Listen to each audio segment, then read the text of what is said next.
What's up, Well That's Good fam? Welcome back to the Well That's Good podcast. Happy Wednesday, everybody.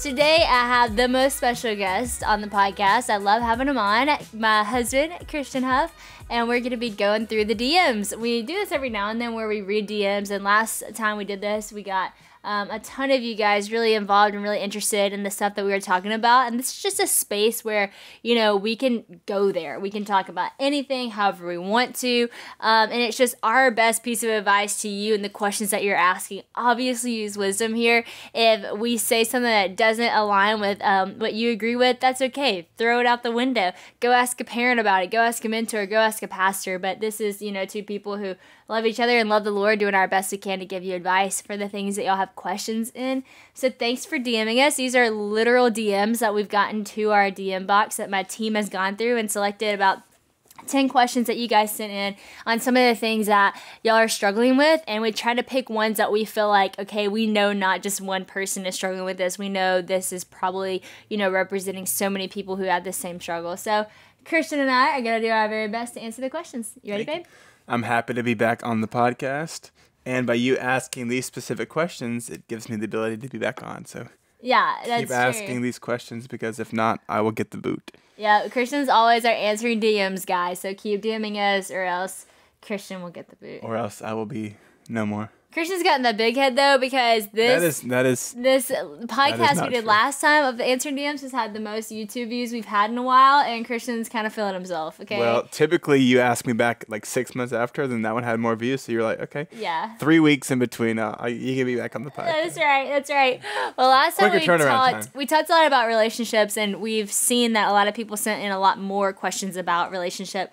Like one girl says, she and her boyfriend have been dating for several years. They have done devotionals and Bible studies together, but all of a sudden the boyfriend decided he no longer wants to do anything like that. They still go to church together, but that's pretty much it. This person wants to know how she can navigate the situation without seeming controlling or offensive, since she wants to go deeper with her relationship with Christ, but it seems like he really doesn't. So it seems like they, you know, started out being like all in with the Bible, all in this like Christian relationship, and then he was like, you know what, I don't really want anything to do with that anymore. I'll go to church with you, but that's about it. So maybe Christ is a part of their relationship, but it's not at the center of their relationship. Mm-hmm. Baby, got any advice for that? Well, my first thought was, you know how like when we talk about anybody can pretend to be somebody for the first 6 months? Yes. You know? So whether it's going to church, whether it's actually a personality thing, mm-hmm. I think once you filter through that, and then once an extended period of time comes up and then that person changes, then I think that's the bigger picture of maybe the time that they were spending with you in this relationship with Jesus was never actually a thing for them. It was just something that they were doing it for you. Yep. That's like a lot of people always say, well, he was so great in the first 2 months, if we could just get back to how we were. And unfortunately, the reality is who he's showing you to be now is probably who he really is, and who he was showing you in the first 2 months is probably who he wanted to present himself as. And so, or she, this could be vice versa. If you're a guy and you're dating a girl and she showed you a great version of herself in the first 2 months, that might not be genuinely who she is or how she's living. And yeah, I mean, everybody can go to church, right? That doesn't mean you're a Christian. There's so many people in church right now who probably don't have a real authentic relationship with Christ. And I think in a relationship, you want a relationship where Christ is in your 24/7. You know, that's how I want my relationship to be with God. I want it to be a 24/7 relationship. And so therefore, I want it to be like that in my relationship with Christian. Like Jesus shouldn't be something that, you know, we only bond over on Sundays. It should be a point of conversation in our everyday, because he is the number one person in both of our lives. And that's when your relationship truly is centered on God and not just, you know, an afterthought or a part of it. And, you know, some of you might be wondering, well, why would you have a relationship centered on God? Like, why does it matter? And I think, you know, it matters because for us in our life, because God is our everything, and he gives us our hope and our future and our passions and our purpose and all that kind of stuff. If that wasn't in alignment with who we were dating, then how could we live our life to the fullest, you know? Mm-hmm. If who we love isn't on board with who we are, you know? Yeah. And I think that's why it matters so much. Yeah. And something as big as faith, I feel like there's always going to be that tension of like, absolutely. Yeah, if somebody wants it and if somebody doesn't want it, that's too big of a grand scheme of something. Because you're talking about life and death. You're talking about how you're going to live your life. And you're talking about where you're going to go when you die. Yeah. So those are two big things that matter in a relationship. Yeah, it's not a simple thing of like they leave their towel on the or whatever, like something stupid like that. And the funny thing is, Christian always says it's not a stupid thing like they leave their towel, because it really bothers Christian that I leave my towels everywhere. So that's like a real thing for you. Yeah, it is. But just going back to just the faith thing, there's always going to be, you're feeling like not loved because he's not doing this the way that you think he should be doing it, then he's not feeling respected because of X, Y, and Z. And I think faith is a big thing to where if you're not both fully on board, then it's a difficult thing to navigate for sure. Especially if you're not married yet. Absolutely. If one's all the way in and one's not, it's definitely hard to be in a relationship because that's your everything. So that's really tough. So I guess our advice is, like, the reality is if he was doing that at the beginning and he's not now, that might just mean that that was never really fully, what he wanted or what he desired. Maybe that was something he just showed you. And in that case, I think it's okay to part ways, Yeah. And if it's something that you want to fight for, then maybe just ask him what the root of that is. Like, what happened? Why are you not wanted to dive into your relationship with Jesus. Open up that conversation. Okay, next. What is the best advice you can give for a newly engaged couple? Should I go? Yeah, you go, because I can't think of something right now. It's great. I think the best advice, especially in the engagement season, is just to know that you are not preparing just for a wedding, you're preparing for a marriage. And that is something that I'm really glad we got the advice of, and that's the way that we lived our engagement season. So I didn't really stress about the details of the wedding as far as, like, what are the napkins going to look like, and what are the chairs, and what are the colors, and what is all this. Like, yeah, those are fun things, but it wasn't like a stressful thing for me. I never had any bridezilla moment because that wasn't where my value was in that season. It was, what is our marriage going to be like? And so the things that we really worked through were marriage counseling. Like, how are you raised? How are I raised? What are our expectations? What are this? What are that? And so I put so much of my thought process into preparing for our actual marriage and just our wedding. And the wedding day was awesome. Did everything go perfectly? No. My hair literally turned pink the day before.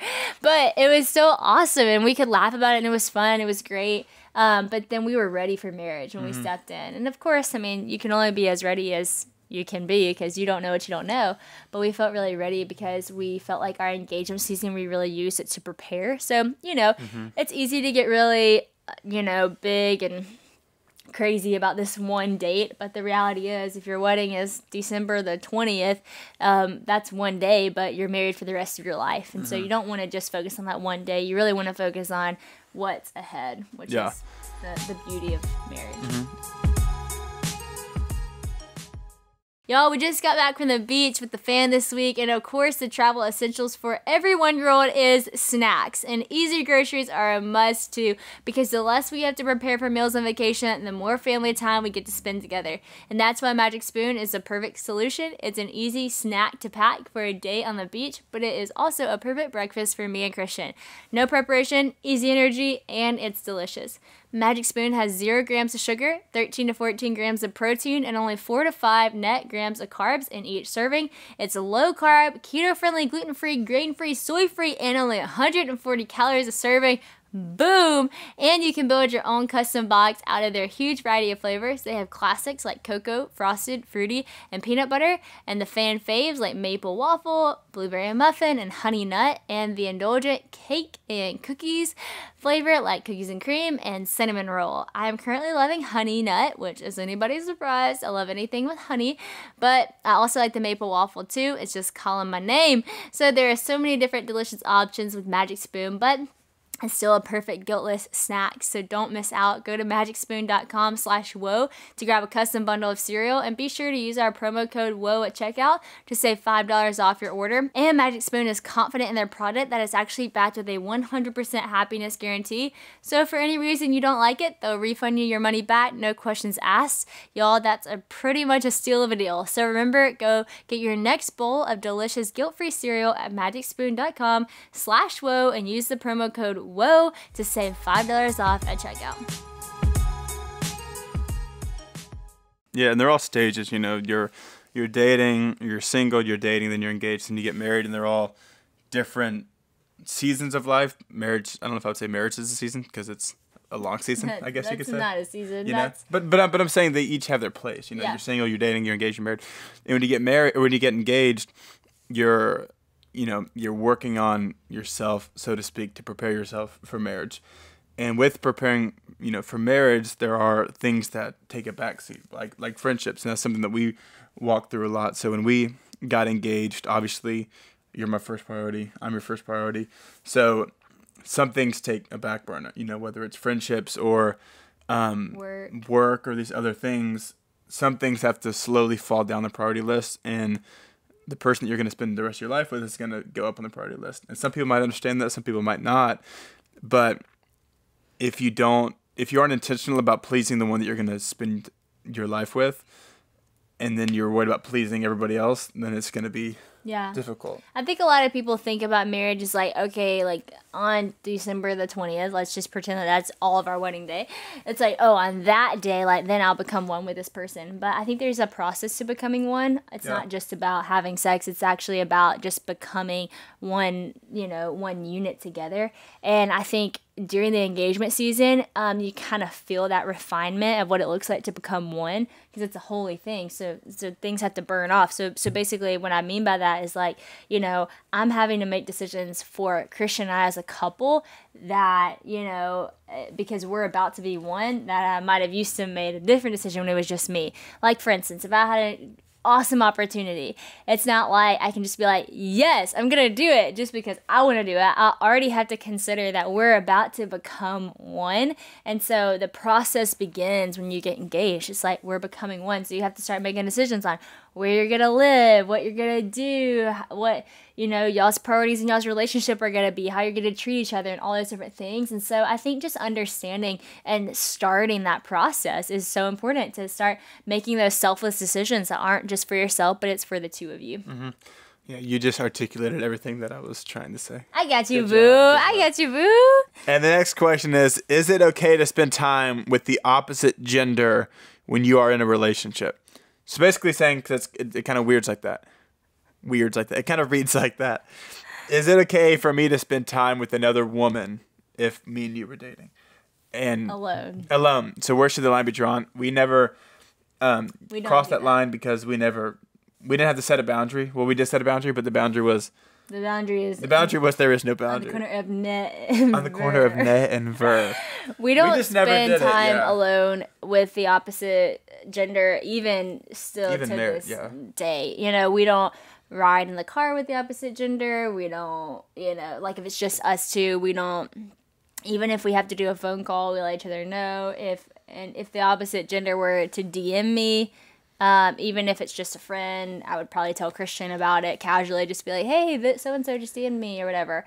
Obviously, we're not crazy about it. If one of our best friends who, if like Lainey DMs you, Christian's not going to tell me Lainey, or one of my friends at the office, not like that. But if it's kind of out of the blue or whatever, we always just inform each other. And I mean, you look at people and you think they're never going to cheat, they're never going to do that. And then they do. And it's not because they set out the intention to want to hurt their spouse or cheat, but it's just things happen. And, one thing can lead to another. And so we set pretty strict boundaries because we don't want the door to ever be open to that. I heard somewhere that Billy Graham wouldn't even get on the elevator if there was just a woman on the elevator. And so sometimes you really just have to be like that. You have to set pretty strict boundaries. Now, that's also without being crazy and controlling and jealous and envious. I mean, I was in a relationship previously where we had dated for a long time, and we were just controlling. I mean, we were just like, and you can't go to this place, and you can't go to that place, and that's just not a way to live. That was just honestly a lot of insecurity, a lot of lack of trust that we had in each other. With Christian, I fully trust him, and he fully trusts me, and it's not that we think we would do anything, but we just don't want to put ourselves in a position to where we would have to make a tough decision or make an moment that shouldn't have been awkward, or it could have been perceived one way to another person. And I just think there's so much room for the enemy to feed whenever you're alone with the opposite gender, especially when you're in a relationship. But even if you're not, you got to protect your heart, and you got to set boundaries in place for that to not happen. Yeah, I mean, if you're not in a relationship, I think it's different, obviously. Yeah. But I feel like if you're in a serious relationship, then I feel like that shouldn't happen. Yeah, just shouldn't happen. It's just not good. Just not wise. And what I mean by, like, if you're single and stuff, I mean, if you're alone with the opposite sex at midnight and then something happens, or you're drinking, like, you gotta be wise, don't make stupid decisions. One thing does lead to another sometimes. But just be wise and set the boundaries that you feel are right. And if you ever feel like something's weird, then get out. Then move. Abort mission. All right, next question. So let's see. What would you tell your younger self who felt like they were never going to find the right one for them? I would tell my younger self to chill, girl. Just chill. Like, I was just so obsessed with, like, who is going to be my husband, which is, like, a sweet thing to think about, because I think most of us have a desire to get married, and it's fun to think about, like, who God created that's going to be your person. But thinking about it from the context of God has created someone, that is going to be my husband and be a part of my story one day. I just need to, like, relax and know that if he created that and he has that for me, then it's going to come at the perfect timing, and you did, Yeah. And I just wish I would have enjoyed the seasons I was in a little bit more, like enjoyed my singleness, enjoyed my friends, and not stressed so much about what was to come, because what was to come was such a great plan that so far exceeded all of my expectations or what I could have even put in motion. So I just wish I would have really been a little bit more focused in where I was at than where I was going. Yeah, man, I like how you said the chill. I mean, I was a big rom-com fan growing up, so I just kind of feel like I just always thought that it would just happen somehow, some way. So I feel like I never really stressed about it too much. And it did. Wait, what? Yeah, it did. Yeah, we're living a little rom-com. Living a little rom-com, but you never thought you would get married young, so you didn't really think about that. I didn't. Yeah. Well, I thought I would go to college, and I'd get out of college, and I'd start working, and then some bada boom, bada bing. Bada bing, bada boom. Somebody would cross my path. Yeah. Like love at first sight kind of thing. And which did happen. Kind of. Love at first sight. When you saw me, were you just so in love? I did. I was, yes. I'm so glad to know. Y'all know my schedule right now, it doesn't have a whole lot of time to sit down and read, but whenever I get to be with my people, I want to be present, and that's why I don't really always want to sit down and read, but I still do have to write and study and do all the things that I also love to do. And that's why when I get some time to travel or go on a walk or even work out, I love having Audible. It's a place where I can find all the entertainment, including catching up on audio titles that I've had on my list. Right now, I actually can't wait to dive into Lisa Bevere's new release, Fiercely Loved, for all the wisdom I know is packed in with it. And right now, all new Audible members can actually have a free 30 days. So friends, you really don't want to miss out on this. With Audible, you can actually get all of your audio entertainment in one app, even podcasts. Like, whoa, that's good. Heyo.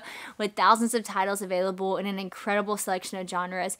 You'll even discover exclusive Audible originals from names that you know and experts in so many fields. As an Audible member, you can choose one title a month to keep from their entire catalog, even from the latest best-selling book to new releases, and you'll always have access to their growing selection of included titles that make your Audible membership so much more valuable. So don't miss out. You can listen anytime, anywhere, and pick from over 1,000 titles. Remember, new members get to try Audible for 30 days for free, so visit audible.com/Sadie, that's AUDIBLE, audible.com/Sadie, or just text Sadie to 500 500. It's that easy. Just text Sadie to 500 500 to get started with Audible today.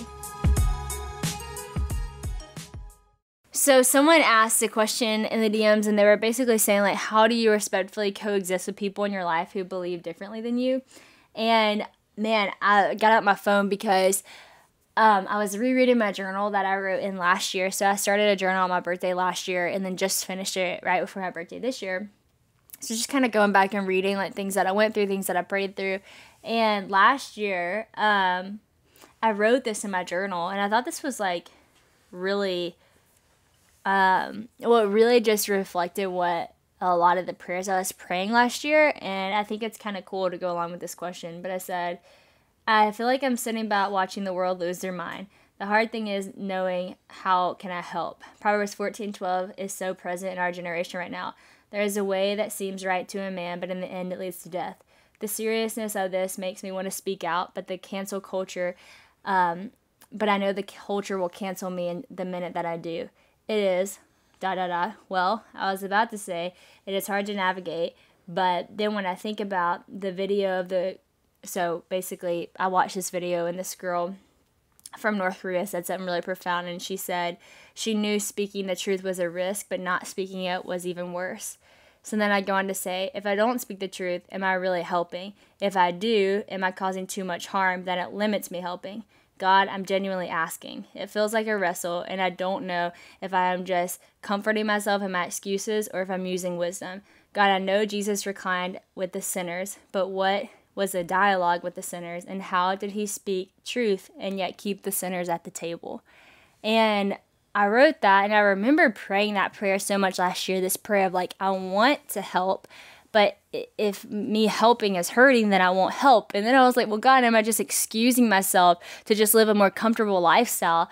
But then I'm like, no, I don't feel like I'm excusing myself. I feel like I'm doing the right thing. I'm trying to use wisdom, but I feel like I'm like overthinking it. And then I was like, God, like Jesus was fully truth and he was fully love. How do I do that? How do I sit at the table and recline with sinners and sit at the table and sit with people who think so differently than me, and they stay at the table and they know that I love them and they know that I genuinely care about them, and they know that if they were sick, I would want and desire to heal them, and they know if they didn't have clothes, I would clothe them, and they would know that if they were thirsty, I would give them a drink, and if they were hungry, I'd give them bread. How do they know all of that but still know that I disagree with the way that they're living and that I speak truth into their life? And that's a hard thing to navigate. And, you know, when I really thought about it more, I thought, well, Jesus did that, and not everybody did stay at the table. You know, not everybody did believe he was the Son of God. Not everybody did want to hear what he had to say.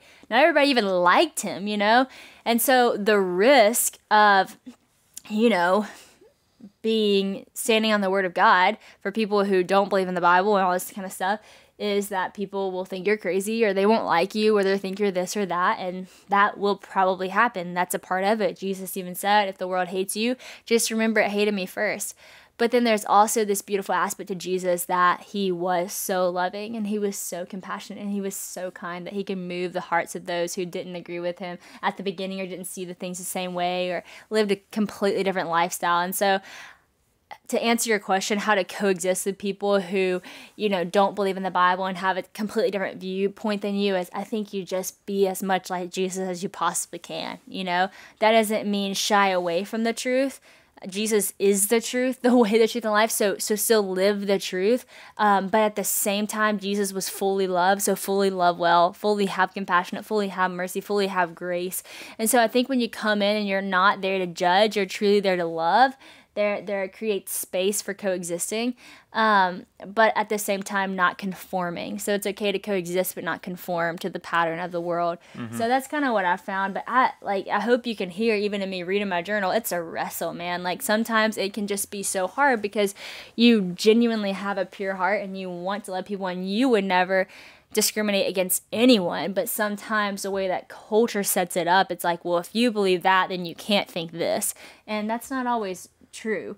You know, you can stand on the word of God fully and you can still love people really well, and that's what I'm trying to do. Yeah, no, I think you just nailed it, because I mean it is a difficult thing, you know, because there's opposite extremes of it. Mm-hmm. You know, you cannot surround yourself with anybody that believes different than you, and you know, you're almost like a Pharisee, so to speak, of like, mm-hmm. you know, you're so right, and you can't be around anybody that believes differently than you, but then you're disconnected from like the world, so mm-hmm. to speak, you know? Yeah. Like, so there is this sense of touch to where, you know, a lot of things that we speak into, it's because we surround ourselves with people who believe differently, who think different things, and even people who believe different things in the Bible, you know? I feel like it's tougher to be around people who believe different things in the Bible than people who just completely don't believe it at all. You know? Sometimes, yeah. Like, so, and there is, you know, if you don't want to coexist with somebody, then you can look at your own self and like, okay, well, is there jealousy in me, or is there rage in me? Like, what's the underlying You gotta get out all that. You gotta get out so many underlying the things. Judgment. You gotta get out the jealousy. You gotta get out the whatever it is, the harshness in your heart, and you gotta get to the point where you could literally say, like, you're my brother, mm-hmm. you're my sister, I love you. We don't agree on mm-hmm. anything when it comes to politics, on anything when it comes to religion, anything when it comes mm-hmm. to the world, but man, you're my brother. Like, mm-hmm. I love you, you know?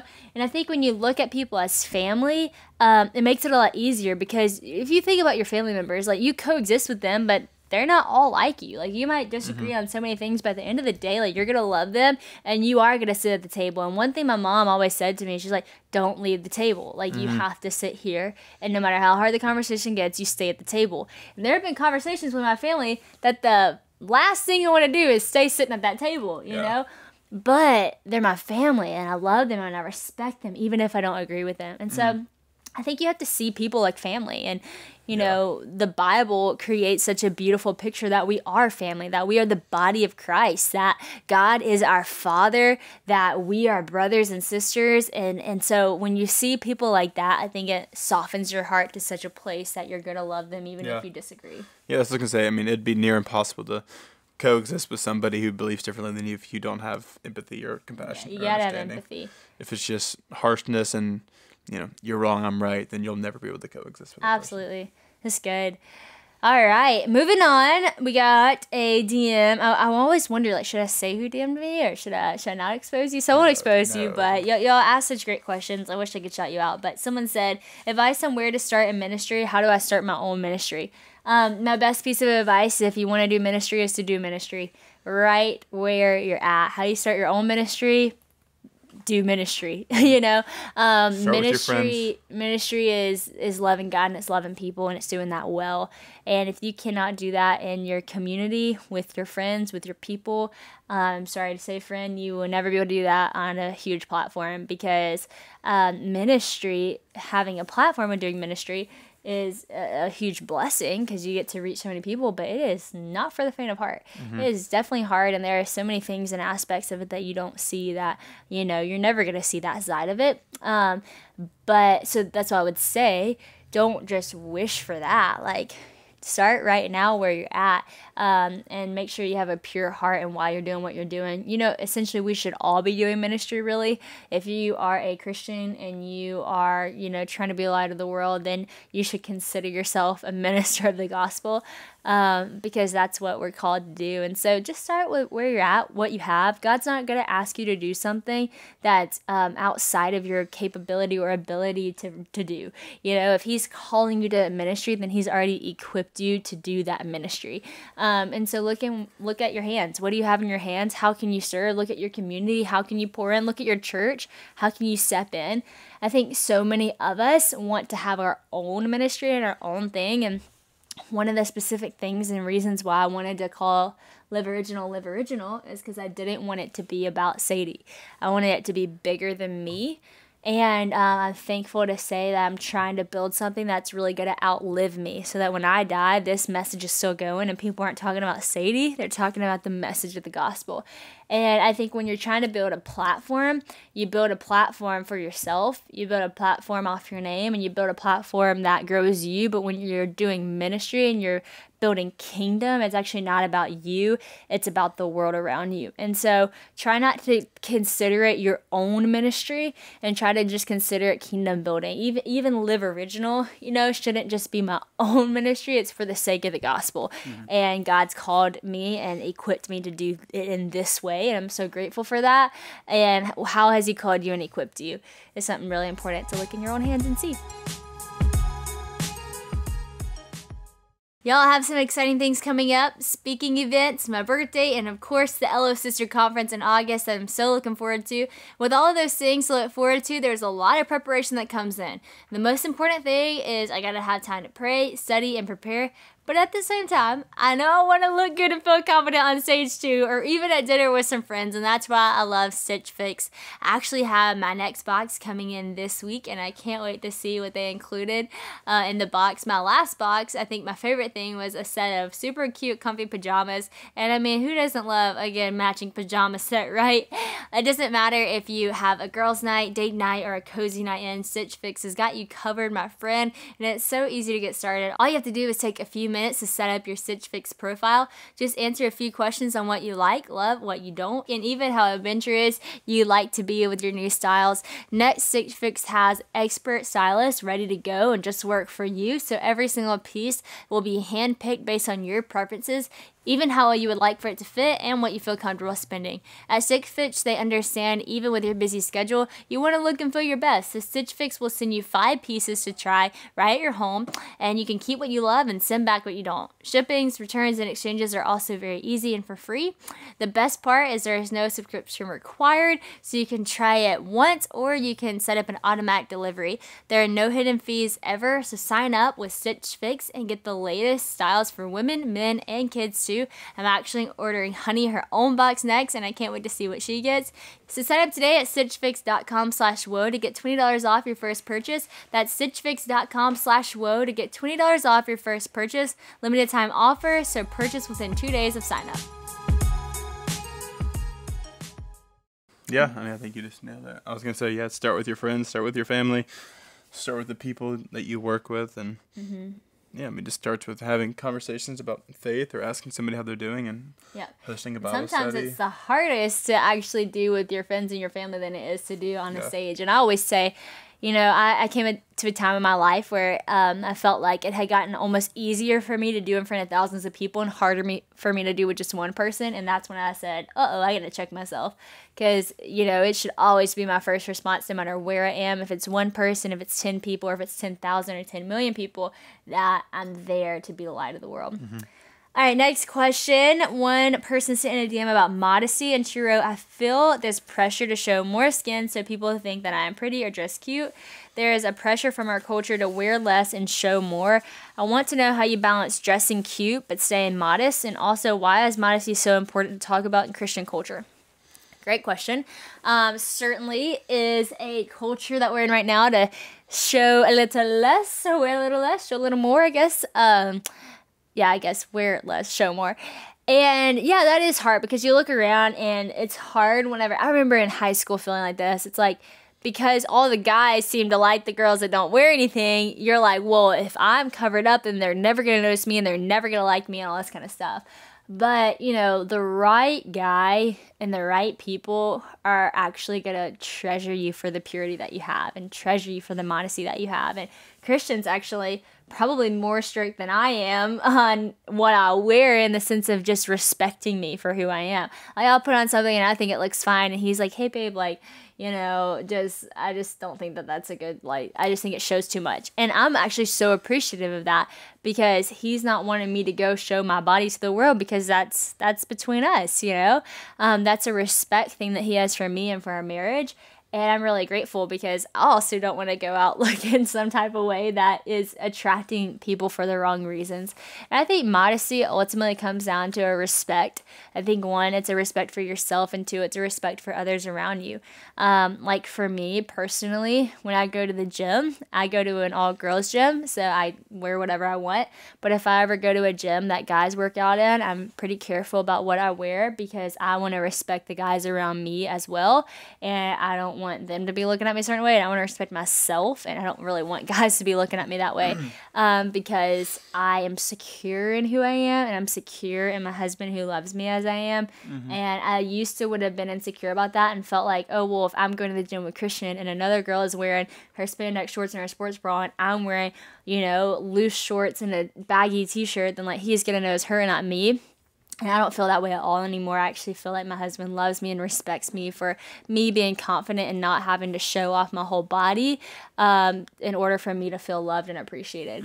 And so I think, honestly, modesty is it's a place in your heart that you have to find contentment with the Lord before you find it from any other man or even maybe even yourself. You have to find it with the Lord and know that like God made you like beautiful, and he made you wonderful, and he made you for you to steward and treasure. Like your body is a temple, and you can let your husband into that picture, you know, but that's a sacred thing, and so have respect for that sacred thing. And it is such a wonderful thing to just hold that purity and hold that sacred. And so yeah, just respect yourself, find it with the Lord.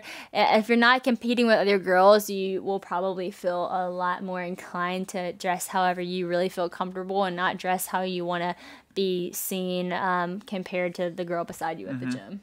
Yeah, I mean, it's all about, you know, attention. It's like, am I going to wear this with the hopes that I'll attract somebody, or because at the same time there's also like a naiveness to like girls not thinking that they're dressing scandalous or whatever, and it's like it's kind of obvious, like you would think it would be. Yeah, and I think we also live in a culture where women dress like that and then wonder why guys hit on them and why guys are lusting after them. And it's like, well, because that's what you're putting out, you know? Yeah. So there's always those things, and I think we do live in a culture where guys are prone to that, you know, and I think you have to respect, like, your own convictions, too, and just follow that, because, I mean, I wear bikinis at the beach, and some people would say that's not modest, but to me, I feel like I'm covered in the parts I want to be covered with, and I'm respecting myself the way I want to respect myself, and I think as a Christian culture, the reason why it's hard to talk about modesty is because people want to automatically attack, and it's like, well, you wear bikinis, or you wear short shorts, or you wear tight whatever, and it's like, or leggings, whatever, and it's like, well, that's not really helpful. You know, you just be responsible for you. And if you feel like you're dressing a certain way to get something from someone or get certain attention, or you want somebody to notice a part of you that's a little bit bigger, a little bit juicier, then maybe consider that. Why do you want that attention? Where does that come from in your heart? What place in your heart is so discontent